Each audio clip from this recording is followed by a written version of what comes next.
So you're probably thinking, Daniel, what's up with the nerdy glasses? Well, today I'm Professor Collins. It's just a fact. I just read off a bunch of stats that surprised me when I was doing research. 2026. Come on now, America, wake up. At the end of the day, getting an education is all that matters. No matter if it's a 2-year program, 4 years, 6 years. Congratulations to all the graduates. Be safe this summer, have fun, and go to the college or university that fits you.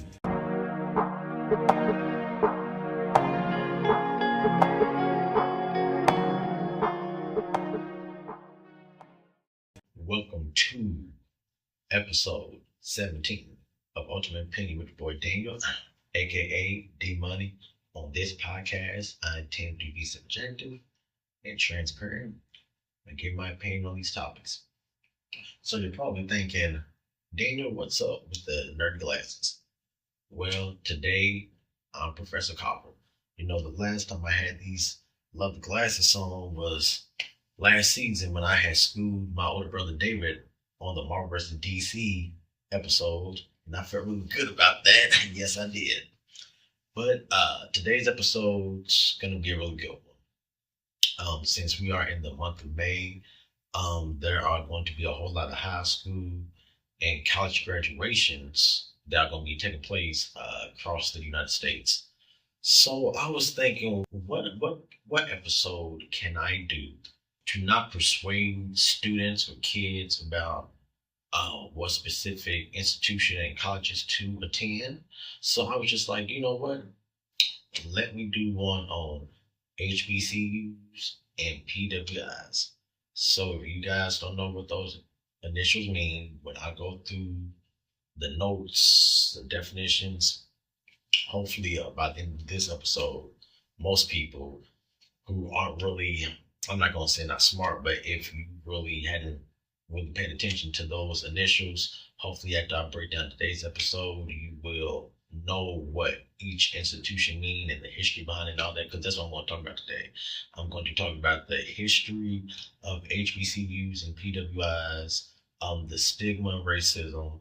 I'm going to also cover HBCUs and PWIs and pop culture, because believe it or not, even to this day, you still have a lot of college shows that are geared to either HBCUs or PWIs.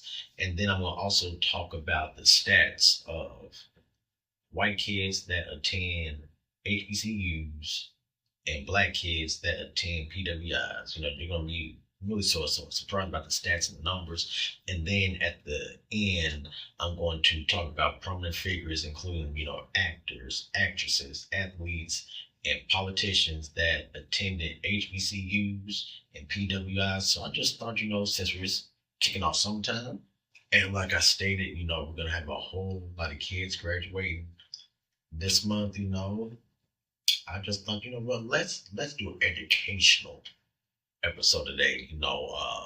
It's still got a pop culture thing, but it's going to be more educational.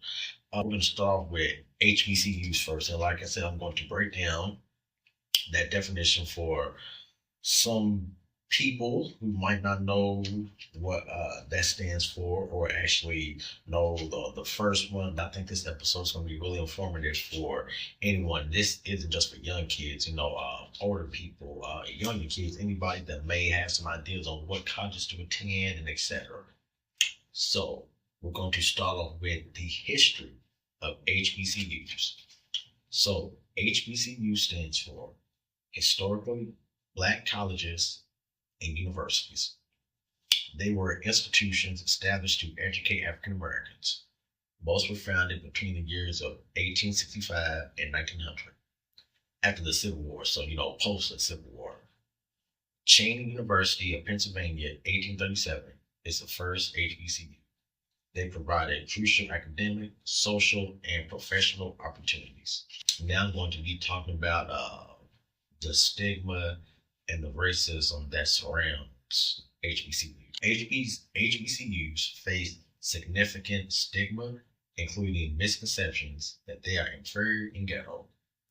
Beyond the racism, Black students continue to combat these negative stereotypes despite providing safe, high-achieving environments.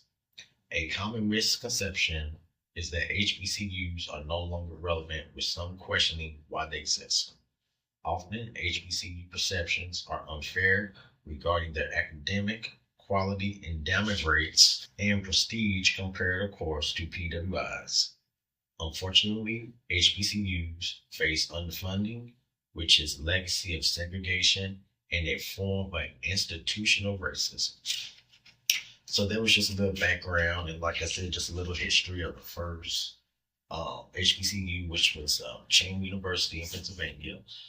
If you look at it with the stigma that HBCUs, a lot of people don't realize HBCUs started, post Civil War. So during slave times, it was illegal for Black people to learn how to read, write, basically get education. And I should have did my research on who actually came up with the idea of HBCU. And that's what it was for, because once the Union won the Civil War and Black people were free, the only thing we could do was sharecropper, work in fields. So that's what the mindset was. But of course, somebody was brilliant enough to come up with a Black college so we could have Black teachers, Black doctors, Black nurses, Black writers, Black educators. And that's why HBCUs were created, so Black people could do more and not have that stigma of where they can only sharecrop or they can only be maids, servants, drivers. So that's why HBCUs were created, for Black empowerment. Now I'm going to be talking about the top 5 HBCUs. According based on 2026 rankings and academic reputation, these institutions are recognized for high academic standards, strong alumni networks, and leadership and producing Black professionals. Number 1, Spelman College, Atlanta, Georgia, a top-ranked women's liberal arts college known for high graduation rates and excellence in STEM and social sciences. 2, Howard University, Washington, D.C., always ranked near the top. This R1 research university is known for its law, medicine, and politics program, political program, producing many black professionals. Morehouse College, Atlanta, Georgia, a top-flight all-male liberal arts college with a strong focus on leadership and producing a Rhodes Scholar. Tuskegee University, Tuskegee, Alabama, known for strong engineering, agriculture, and veterinary programs. Number 5, Florida A&M University, Tallahassee, Florida, a top public HBCU known for its high-ranking STEM programs including engineering and pharmacy. So once again, the top 5 HBCUs in 2026 are Spelman College, Howard University, Morehouse College, Tuskegee University, Florida A&M University. So, of course, there are hundreds of HBCUs across the United States. As a matter of fact, here in the state of Kentucky, we got Simmons University and we have Kentucky State University. But like I said, the United States got, hundreds of HBCUs. And every HBCU, the programs, each college got a different program. So like if you want to be an engineer, of course, you'll go to Tuskegee. Of course, if you want to get into politics and theater and all that, you will probably want to go to Howard. I'm trying to think. I'm really surprised that Grambling University wasn't on there because I know growing up, you heard a whole lot about Grambling University. So I'm going to look into see how the success rate is there because I was really surprised when I was doing my research that Grambling University wasn't listed as one of the top 5 HBCUs. That was very surprising. But like I said, when I was a kid, like I said, damn near 30 years ago, Grambling University was the top school. But like I said, I'm going to do some research and see how the success rate and how the role is now, and 2026, when it comes to Grambling University. But that really did surprise me when I was just like, oh, Grambling's not included in this? So now I will be discussing the success rate in HBCUs. HBCUs play a huge role in higher education, producing nearly 20% of all African American graduates. They produce 50% of Black lawyers, 40% of Black engineers, and 50% of Black school teachers. An HBCU graduate can expect to earn an additional $927,000 in their lifetime, representing 56% than they might expect without the degree. HBCUs are highly effective at moving students from lower income backgrounds into higher income brackets, with 40% of HBCU students reporting financial stability compared to 29% of Black kids at other schools. So basically, what that's really saying is that your chances of making money and being financially well off being Black is if you were to attend an HBCU, which I mean, that does make sense. Because of course, with the HBCU, having Black professors and teachers and educators, they're going to make sure that you get the best education, and then just the connections. Because, a lot of most, I'm gonna say all colleges got, fraternities and sororities. And that's how you can kind of make the connections, when you, pledge a certain fraternity or sorority, that's how you can really get your foot in the door because they help each other out for a lifetime.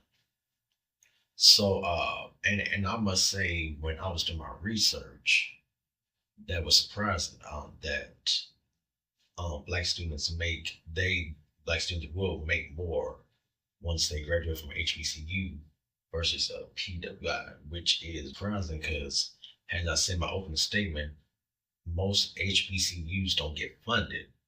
And if schools don't get funded, that means no new books, no new materials. So that's what was so surprised when I seen it. I was just like, that just shows how HBCUs are ran at a good rate.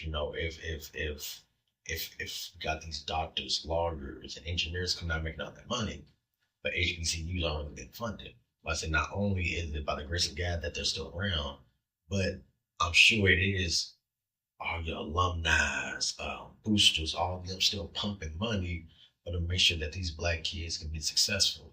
Now I will be covering HBCUs and TV and movies. Because like I was saying, of course, there are a whole lot of, like I said, TV shows, movies, documentaries that are centered around college kids and college life at HBCUs and PWIs. So HBCUs are mainly featured in film and TV, highlighting Black college life, marching bands, and Greek culture. These portrayals often explore themes of social activism, colorism, and community pride. Some of these films and TV shows are filmed at real HBCU locations. Here are some examples of TV and movies featuring HBCU.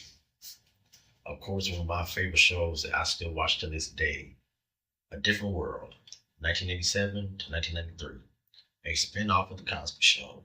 It is heavily influenced on pop culture's view of HBCU's life set at the fictional Hillman College. College Hill, 2004 to 2009, a reality TV show that showcases on the lives of students at various HBCUs. Now here go a few movies, or a couple movies that, of course, highlighted HBCU college life. Drumline, 2002, focuses on marching band culture and the fictional Atlanta A&T University. Stomp the Yard, also one of my favorite movies. Stomp the Yard, 2007, highlights Greek life and stepping at fictional True University, filmed at Atlanta area HBCUs. So like I was saying, even in movies and TVs, they, of course, unless you get probably permission, You can't just use a real HBCU school. You can't do that. So what Bill Cosby did, of course, is he created a spin-off show uh, with Denise Huxtable, played by the beautiful, lovely Lisa Bonet, her going to Hillman College, like I said, a fictional HBCU college life, and like I said, I know a lot of people, of course, like I said, Bill Cosby had a personal life that we're not going to get into, but I still say he is probably still one of the greatest producers and writers because he was showcasing Black excellence. Like I said, I've talked about the Cosby Show and how successful him and Claire was. Uh, but the fact that he had a spinoff and that he had his at the time oldest daughter, but then she was really like the second oldest attend his alumni because I want to say because like I said I did watch Cosby, but I kind of watched the older episodes, but I want to say that um, Cliff and his dad, of course, I think it was like a lineage, the granddad went to Hillman, Cliff went to Hillman, so it was expected that if not all of his kids, at least one of two of them go to Hillman. So that's what the show is based off of. It's just showing college life. And then of course, College Hill was a good reality show that showcased different HBCUs, like I said, mainly down south or across the U.S. And then of course, like I said, Drumline was a good movie, but like I said, I'm not a Nick Cannon guy. Like I've always said, I think the dude is weird. He's nerdy. He's just stupid, so I'm really not a Nick Cannon guy. But Stomp the Yard was my movie. Matter of fact, I can watch that every day. Like, I love Stomp the Yard. That's probably my favorite HBCU movie of all time, Stomp the Yard. So I like to say, and then for some of you guys who might not really know too much about HBCUs or all that, when you watch these shows, like granted they're fictional, this is really how most colleges are. It showcases, especially if you attend a Black college, a lot of activism, colorism. The world, you don't take the world for granted, meaning that I'm assuming that HBCUs, because I've never attended one, but I'm assuming at HBCUs that they teach Black kids about, like they were saying, colorism. So you don't have to get that wake up call in your future that, damn, I was Black tonight, and I'm sure that HBCU prepare you for the real world, knowing this was going to happen if you happen to go for a job interview against another race, or if you get put in front of I'm sure these HBCU you get the, like I say, you get prepared for how you will be treated in the real world once you leave this institution, no matter if you got a good job or not. Black is still Black. And right now I'm going to break down, because believe it or not, which is actually funny. So on the Cosby Show, it might have been season 1, where I forgot what that white girl's name was, but it was a white girl that was actually at Hillman, with Denise, Whitley, all of them. I'm gonna say I can't remember who she was roommates with, but yeah, the first couple of seasons actually did have a white girl that attended HBCU. So believe it or not, some white kids do attend HBCUs, and like I said, I'm gonna break down the stats of the white kids that attend HBCUs and the success rate with it. Because even on Drumline, if you guys remember, Nick Cannon was trying to show somebody that was in the band with him, this white guy, how to play the drums. So I mean, it's not uncommon for some white kids to attend HBCUs, and I'm not saying that those kids are woke or anything like that. I mean, it's probably just a school they want to attend. And that's what, like I said, at the end, I'm going to break down why it shouldn't matter either way. But stats of white kids in HBCUs. white students make up nearly 10 to 13% of undergraduate enrollment at HBCUs. A demographic has seen significant growth in recent decades. While most HBCUs will remain majority black, some institutions, mainly in West Virginia, have majorities white. Ain't that crazy? In 2020, about 11% of HBCU students were white, with non-black students totaling at 24%. Between 2000 and 2010, more white students were enrolling into HBCUs. The number increased by 55% by Bluefield State University, and West Virginia State University had the highest white enrollment. Some reports indicated white students make up 70%. Let me say it again. Some reports indicate white students make up 70% to 90% of their student bodies. In 2021, non-black students, including white, Hispanic, Asian, and others, made up nearly 28% of all HBCU students, up from 15% 50 years ago, back in 1976. The reason for white enrollment is for the affordable, for the affordability and academic programs. So once again, some white students, Asian, Latino, they look at HBCUs as being cheaper. They might feel more comfortable. And I'm sure the vibe is just a little bit different. Also, I almost forgot, athletic recruitment and sometimes the location of the university. Surprisingly, a high percentage of white students are found at public state funded HBCUs rather than private. So once again, most white kids will go to HBCUs if they really can't afford the private ones. And that's why which is, like I said, which is funny that Bill Cosby did it first, because I'm sure, and I just read off, it probably wasn't until, well, I think it wasn't until really the 2000s is when white kids started making up either more or half of HBCU enrollment than black kids.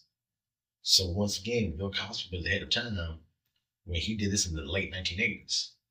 It wouldn't have been another 20, 25 years until white enrollment increased at HBCUs. So, I mean, that just shows you that, let's see, these kids just want education. And if you can go somewhere cheap and don't worry about student loans or grants and all that, like, they just want education. Like I said, they pick a specific major and that's what they want to roll with. But it just baffles me how, like I said, how Bill Cosby was ahead of time, knowing that years later, white kids would attend HBCUs at a higher rate. So now I'm finna to break down some public figures and most notable HBCU alumni. So, Jerry Rice, NFL Hall of Famer, Mississippi Valley State University. Samuel L. Jackson, actor, Morehouse University. Thurgood Marshall, first African American Supreme Court Justice, Howard University. Martin Luther King Jr., civil rights leader, Morehouse University. So all of those prominent figures attended HBCU, were successful. So that was the HBCU. And like I said, I hope you guys were intrigued by this, because like I said, when I was doing my research, I was surprised about, I wasn't so surprised about, of course, HBCUs aren't being funded, but I was more surprised, like I said, about how much black kids come out making from HBCU when they're not being funded. And then, like I said, I was surprised at not the success rate, because of course, I always knew that most black kids that attend HBCUs are going to be successful, but just the high rate of white kids. And like I said, when I was doing my research, that really surprised me that, this decade, you got, like I stated, you got at some of these HBCUs, you either got more white kids or this balance. You got maybe like 50%.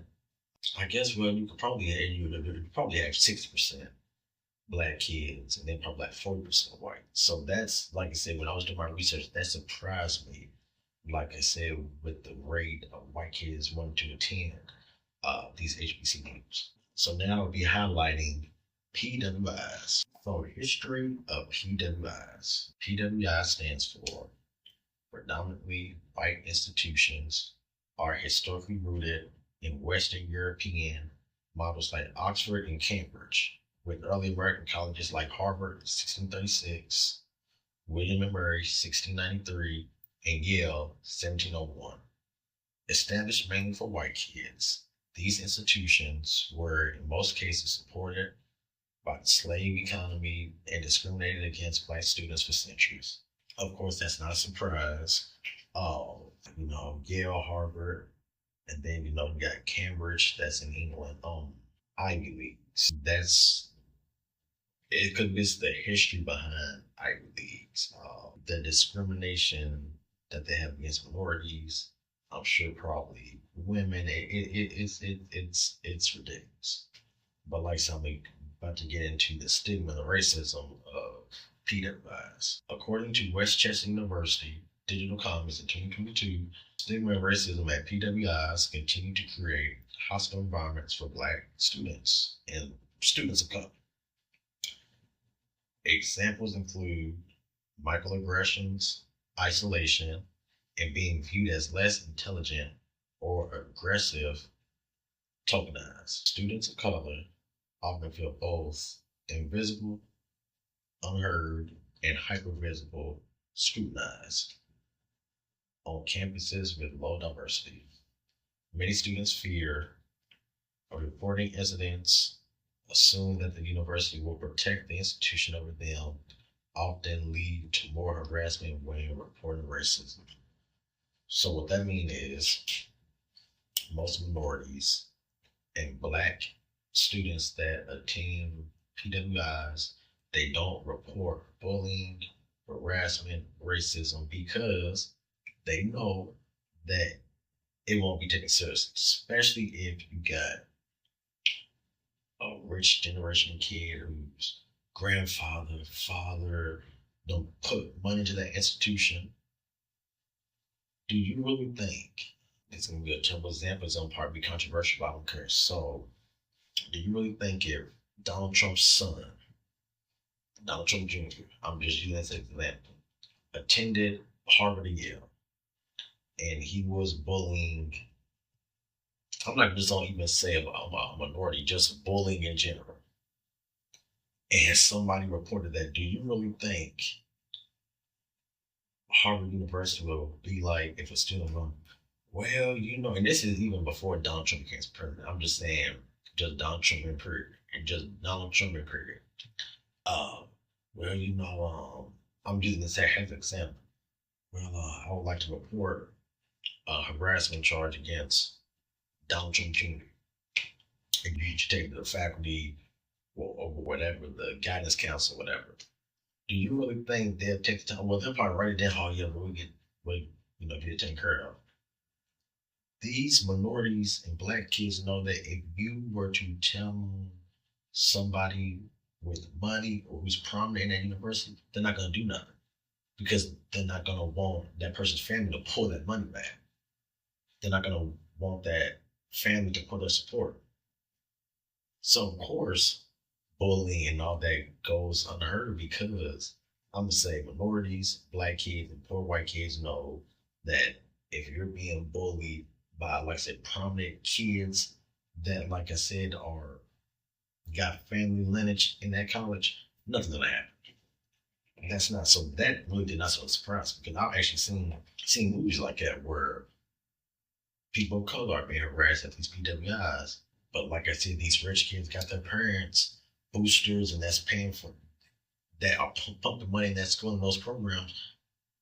everything goes unreported because they know that the school, well, let me say that, well, they used to report it, but kids start being smart, which is okay, why would I report something knowing that the school's not going to do anything? They're going to protect the bully, not me.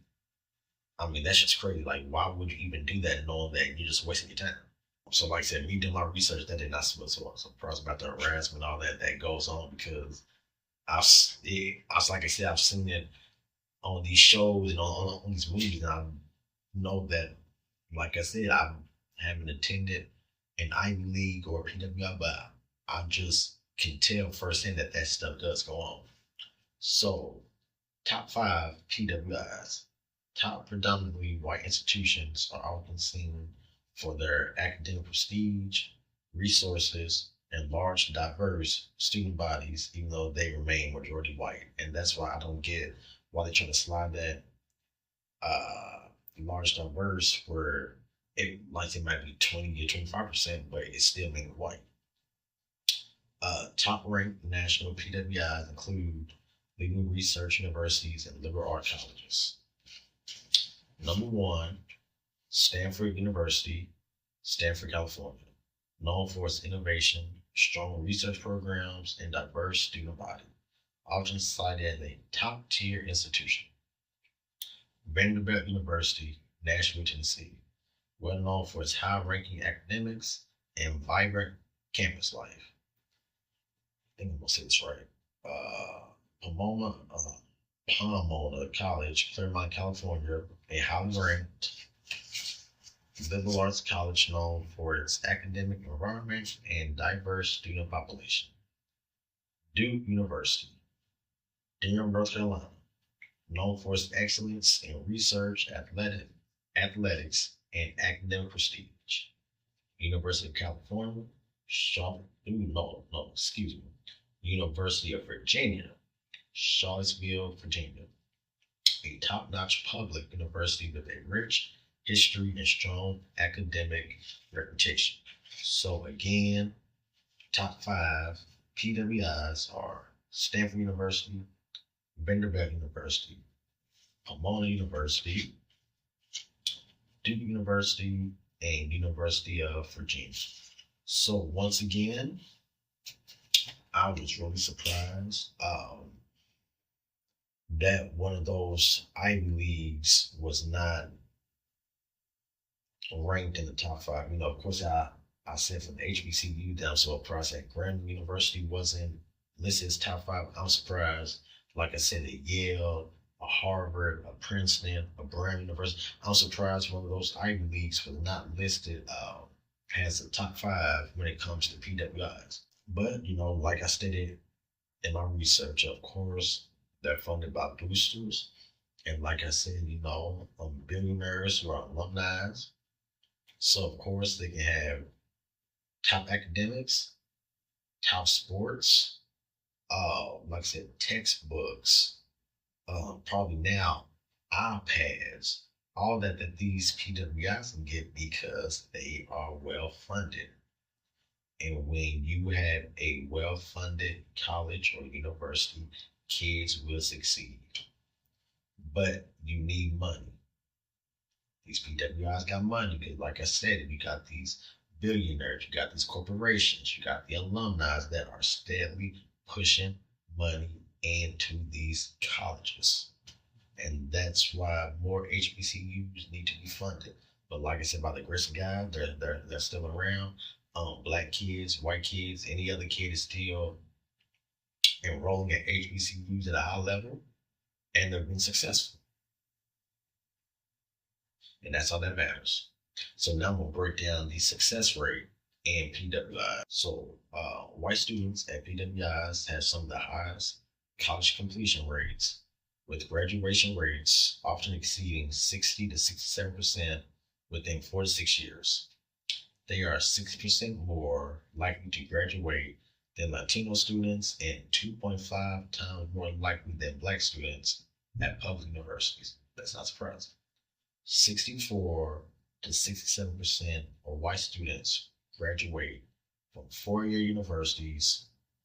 56% of all bachelor degrees are earned by white students. White students had the second highest completion rates, 62% to 63%, trailing only Asians at 63.2% to 64%. Overall, at PWIs, white students benefits from a higher sense of belonging, representation, which helps in retention and graduation. Also, white students have a financial advantage with only 56% debt compared to black students at 72%, reducing financial strain that leads to dropping out. Like I was stating, even when black kids or minorities attend these PWIs, like I said, student loans, they gotta take out because they might be on scholarship, and the scholarship only covers so much. So you still gotta buy clothes. I said you still gotta buy clothes. You still gotta eat. The scholarship only pays for you to go to school, but all the other stuff you still need to do yourself. That's why you see a lot of kids who work and go to school because they still have a life outside of school that they have to pay for. And when you are financially backed, when your parent can pay out of pocket for your tuition, you good. Of course, if you can stay in school, you got your books, you are prepared. But when you are a college kid that, like I said, that had to take out grants, loans, you got to work to pay for everything, it takes a strain on you, and you may, I'm tired today, I'm gonna skip this class. That's one day. And the next day, actually kind of felt good, skipping. I'm just taking one more day, then I'm good. Next thing you know, a whole week or semester done passed and you haven't been going to class. And what does that mean? You get kicked out or you drop out. If you're on scholarship, you're going to get kicked out. Or you're going to get kicked out. But if you're either working full time or part time, and it crashes with you trying to study, do tests, and all that, it can be overwhelming. And that's why a lot of kids do drop out of school because they feel like, well, I'm working, making money right now. Who to say, which can be true, who to say when I graduate and get that degree that I'm going to get out and make that type of money? So some kids do got that mindset where I'm making money right now, so I might as well just go ahead and drop out of school. I'm not saying that that's a good thing, but that's how some kids think. But they don't realize that when you do that, take out student loans. Oh, you still gotta pay that joker back. Trust me, because I know I pay student loans. And I only went to community college, JCC, but every month down that similar. So that's the downside of it. When you take out the student loan, you're gonna have to pay them back eventually. But once again, like I said, that did not surprise me about white kids having an advantage at a PWI versus a black kid because they got the resources where most black kids don't. I said, unless you're, the Huxtables, the Bankses from Fresh Prince, I'm trying to think of, unless you got parents like that, you are going to struggle trying to get in, trying to pay, trying to pay for school life, and you are going to work, just to pay that tuition. So now I'm going to discuss PWIs and TVs and movies. PWIs are increasingly depicted in TV and movies as a setting for Black collegiate life. Opposite of HBCUs, modern narratives often follow characters, navigating issues where they are minorities showing experience of racism, cultural clashes, and survival, which means this is actually a perspective from a minority and their college life on on the PWI campus. I just read a few minutes ago that if you're a black kid that attends HBCU, your college life is, marching bands, social activism, and just getting involved with people that look like you versus college life at a PWI where you're discriminated against, talked about, and looked at as less than. So some examples include Ronish, follows Zoe Johnson, has at California University a clear stand name for a PWI focusing on black student life within a white setting. Dear White People centers on black students at an Ivy League college, Winchester University, detailing themes of race, image, and identity. And then, of course, one of my also favorite movies, Hard Learning, a film focused on Hard Learning 1995, a film focused on the racial tensions and experiences of black students at the fictional Columbia University, and then the Bel Air reboot. The Bel Air reboot features characters navigating high stakes and white social spaces. So, again, these are experiences from black students that attend PWIs. They talk about the racism, the tension, the looking lesson, because when you get a chance, there's another John Singleton good film, Hard Learning, breaks down all that. It stars Michael Rappaport, Ice Cube, Omar Epps, Tyler Banks. So they all, Kristen Swanson. So they all attend this fictional PWI college. It covers, sexual assault, racism, bullying.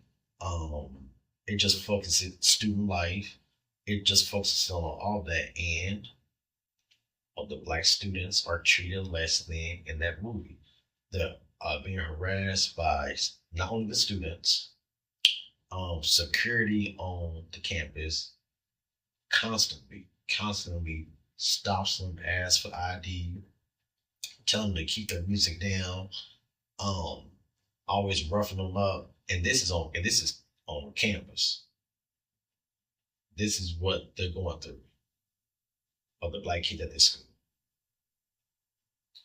And like I said, it's a good movie, and I recommend that to anyone. Like I said, Hard Learning. Like I said, it details, like I said, the black experience attending a PWI. But and like I said, I haven't seen like I said Grownish, but I hope most of my viewers, I hope you guys will remember that show. Everybody Hates Chris. It's about Chris Rock's childhood, and now he's that one time the only black kid in that middle school, and the racism and the bullying that he faces, the name calling by the kids, the teachers. He only had that one white friend grade. That's how college life is for some of these black kids. They go through this on a daily basis. It's also another movie, The Ernest Green Story, stars Morris Chestnut playing Morris Green. And they're called, let's say, it's either the Little Rock 9 or the Little Rock 7, about those black kids that integrated that first high school. And once again, racism they dealt with, teachers trying to fellow. I mean, it takes courage when you are a minority, or of course a woman, and trying to be the first in a majority. I can imagine it's tough. But they didn't give up. So now I'm going to talk about stats of black kids at PWIs. So approximately 53% to 82% of black college students in the U.S. attend PWIs. While black student enrollment has generally increased over the past few decades, the representation at PWIs often remains lower than the black population in their respective states. Some PWIs with high black student enrollment include Southern New Hampshire University at look like 22, you look like 22.500 plus. University of Phoenix, it look like 13 plus 200, and Georgia State University 12 plus 100. In 2021, Black students made up 12.5% of all post-secondary enrollment. Roughly 45.9% of Black students at four-year college complete their degrees in 6 years. Of course, a 2021 study showed at 44% graduation rate for Black students at non-HBCU, mostly PWIs, compared to 32% at HBCUs. However, Black students at PWIs report a higher incidence of childhood academic discrimination at 37.7% compared to who attended HBCUs at 20.6%. Most Black students at PWIs often report a lower sense of belonging at 72% compared to their peers at HBCUs at 83%. Black students at PWIs are often at higher risk for mental health issues, with 38% reporting compared to 45% at HBCUs. While some students find PWIs environments offer for them a social safe haven, many report having to work harder to feel comfortable and accepted to find peers of color. So once again, Black kids that attend PWIs go through a harder cycle and situation. Like I said, the numbers speak for itself. I didn't make these numbers up. I only did the research. And it shows that if a Black kid attended HBCU, of course, they'll feel loved, they'll feel welcome, not discriminated against, they can study, they can work on, versus Black kids that attend PWIs. But what was so fascinating is white kids aren't discriminated against at HBCUs. I'm saying it again. White kids are not discriminated against at an HBCU. When I was doing my stats, did you read anything about bullying, racism at an HBCU when a white kid attended? I just want you guys to think. But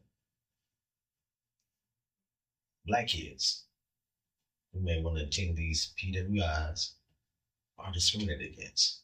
That's just something to think about. And I'm not saying that on every college campus this goes on, but majority of them do. You may have that small percent that aren't racist or don't have certain type of bias, but I guarantee you probably half that staff, half the educators, and most of those students have issues with minorities attending their schools. It's just a fact. Like I said, I just read off a bunch of stats that surprised me when I was doing the research. 2026. Not 1926, 2026, and this is what's going on. Come on now, America, wake up. So now I will be talking about or discussing or sharing of course,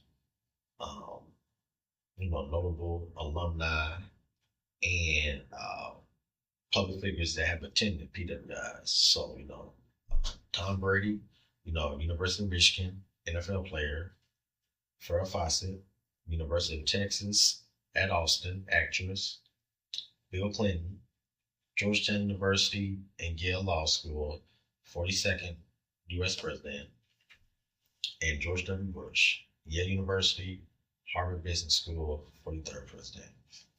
So those are the 5 public figures that attended PWIs. So that's the information that I've got when it comes to HBCUs and PWIs. Like I said, when I was doing my research, like I said, some of this I already knew, but some of this, when I started digging deep, I was so surprised at these numbers of how it shows that most Black kids are successful when they attend HBCU versus PWI. But some Black kids do not want to attend HBCUs, which is okay. And that's why I'm going to discuss a little bit now. At the end of the day,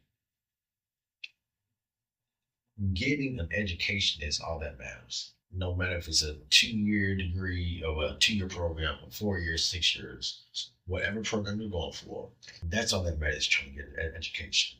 And I've always said that color shouldn't matter, but unfortunately it does. And I don't think kids, black or white, should be looked at differently. If a black kid wants to um, go to a PWI, it should be no big deal. If a white kid want to go to a HBCU, it shouldn't matter. But as a parent, when you and your child, when that time comes, and they are talking about attending colleges and universities, and of course, some kids aren't going to attend college. Some might either join the military or some might just go and find full-time jobs. So it really doesn't matter. But I'm saying for the parents that has kids who want to go to college, it shouldn't matter what college they want to attend. But I would, if I was a parent, if my son wanted to attend a PWI, I wouldn't have no problem with it. But I would want to give him the tools and tell him what to expect. Tell him that he's gonna have to give 110%. That he's going to have to work hard. That he might face racism, bullying. Because I mean, you have to teach kids that. I know everybody wants this to be the past. No, no, no, no. I just read off some percentage that shows the success rate of black kids at PWI and HBCU, how they feel, how they feel more comfortable at HBCU, how they're more successful. And that's why I was stating that it shouldn't matter. Like I said, I don't think a kid should want to pick a college that they want to go to, whatever program they want to study. It shouldn't be, well, granddad, grandma, mom, and dad, they all went here, so I gotta go there. If there's a college that you visited and you like the program and the environment and the vibe seem okay, apply for it. Don't limit yourself or feel like you're gonna piss off family because of tradition. Because at the end of the day, you're going to get an education. And that's all that matters. And that's why I want to do this episode today. Because I'm not going to say I think, I know a lot of kids are pressured into, like I said, this generational thing, especially when it comes to Richmond. Your great great granddad attended this. I did. Your mom's side, everybody. So you're going to this university. That's not fair. When a kid makes a decision to apply to college or certain institution they want to attend, let them go to the one that best suits them. And then when we get, and this is for the young kids, when you guys attend these universities and colleges, don't discriminate or judge a group of people or a gender that may not look like you. Because I mean, that's one thing with college, like I said. Because I know when I went to JTC, you will meet so many different people with different stories. Like, everybody know, college ain't like like a school district. Like, you get people from across the world, people from across the United States that you can meet and, like I said, and hear their stories. That's why college is so unique, because you can apply to wherever you want to. University of Louisville. You got students from New York, California, out west, down south, other countries that attend that university. And that's what makes it unique, because you can get to know somebody, not discriminate against them. It's because at the end of the day, everybody's goal there should be, I'm working to a 4-year program, 6 years. I'm here to get my degree. I'm not here to bully. I'm not here to harass. Now the party part, that's different, because college life, it does have a whole lot of partying, but you have to be able to balance that out. That's what you got to try to balance out.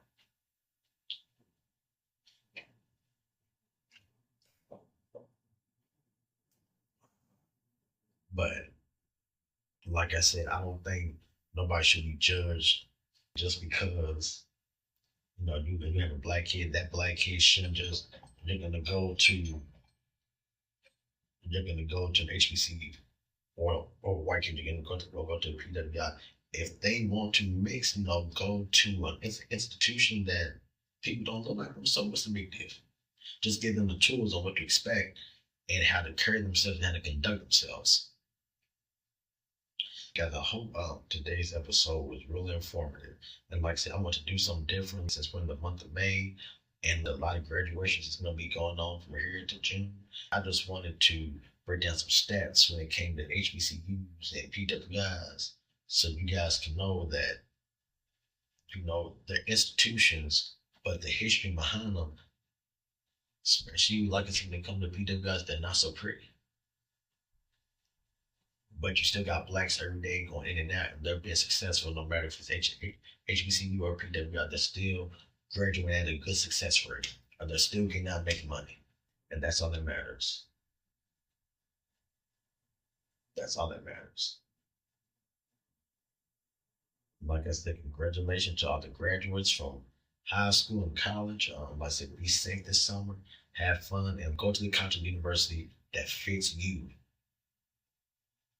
that you're gonna feel comfortable and that you're gonna stay focused. And I hope you guys really enjoyed today's episode. It was informative. And if you guys got any questions or anything, of course, hit me up, slide my DMs, whatever. But I just want to make a special episode today, like I said, for graduates that will be transitioning to adulthood and that aren't going to be living at home. Some of these college kids, you go far across the country, you're not going to be living at home, but you need the tools on how to succeed when you're not living under mom and dad's roof. But like I said, congratulations, keep working hard, and just know that sometimes it's going to get tough. Sometimes the sun's going to kick your ass, but if you just stay focused, you'll do fine. Again, my name is Daniel, aka D Money. Until next time, be blessed.